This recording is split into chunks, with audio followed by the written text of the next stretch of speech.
அனைவருக்கும் அன்புடன் வணக்கங்கள். இன்றைய திருக்குறள் அதிகாரம் 47 தெரிந்து செயல்வகை அப்படிங்கிற அதிகாரத்திலிருந்து குறளின் 463 தான் இன்னைக்கு நம்ம பார்க்க போகிறோம். குறள் பாருங்க. ஆக்கம் கருதி முதல் இழக்கும் செய்வினை ஊக்கார் அறிவுடையார். ஆக்கம் கருதி முதல் இழக்கும் செய்வினை ஊக்கார் அறிவுடையார். ஆக்கம் அப்படின்னா மேம்பாடு, கருதின்னா நினைத்து, முதல் அப்படின்னா முதற்பொருள், இழக்கும் அப்படின்னா இழந்ததற்கு காரணமாகிய, செய்வினை அப்படின்னா செய்யும் செயல், ஊக்கார் அப்படின்னா மேற்கொள்ளார், அறிவுடையார் அப்படின்னா அறிவுள்ளவர், அறிவுடையார்னா அறிவுள்ளவர், ஊக்கார் அப்படின்னா மேற்கொள்ளார் மேற்கொள்ளாதவர் அப்படின்னு பொருள். இதோடைய விளக்கம் பாருங்க.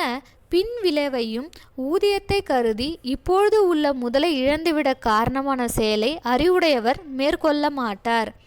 பின் விளையும் ஊதியத்தை கருதி இப்பொழுது உள்ள முதலை இழந்துவிட காரணமான செயலை அறிவுடையவர்கள் மேற்கொள்ள மாட்டார்கள். தமக்கு ஆக்கம் உண்டாக வேண்டி முன்பு உண்டான முதலும் இழக்க வரும் வினையை செய்ய நினையர் அறிவுடையார்.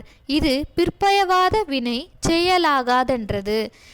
இனி அடையக்கூடிய மேம்பாட்டை கருதி உள்ள முதலை இழக்கக்கூடிய செயலை அறிவுடையவர்கள் செய்ய மாட்டார்கள். அதாவது என்ன சொல்கிறாங்கன்னா, வரவை எண்ணி மூலப்பொருளை இழக்கும் செயலை செய்ய தூண்ட மாட்டார் அறிவுடையவர். பின் விளைவையும் ஊதியத்தை கருதி இப்பொழுது கையில் உள்ள முதலை இழந்துவிட காரணமான செயலை அறிவுடையவர்கள் மேற்கொள்ள மாட்டார்கள். வரும் லாபத்தை எண்ணி இருக்கும் முதலையும் இழந்து விடுவதற்கு ஏற்ற செயலை அறிவுள்ளவர்கள் செய்ய மாட்டார்கள்.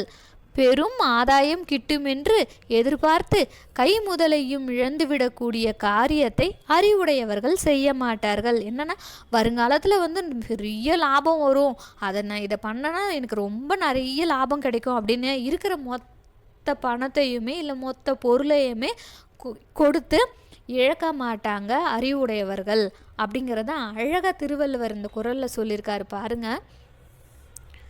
ஆக்கம் கருதி முதல் இழக்கும் செய்வினை ஊக்கார் அறிவுடையார். ஆக்கம் கருதி முதல் இழக்கும் செய்வினை ஊக்கார் அறிவுடையார். நன்றி. நாளை மீண்டும் வேறு ஒரு திருக்குறளுடன் சந்திப்போம்.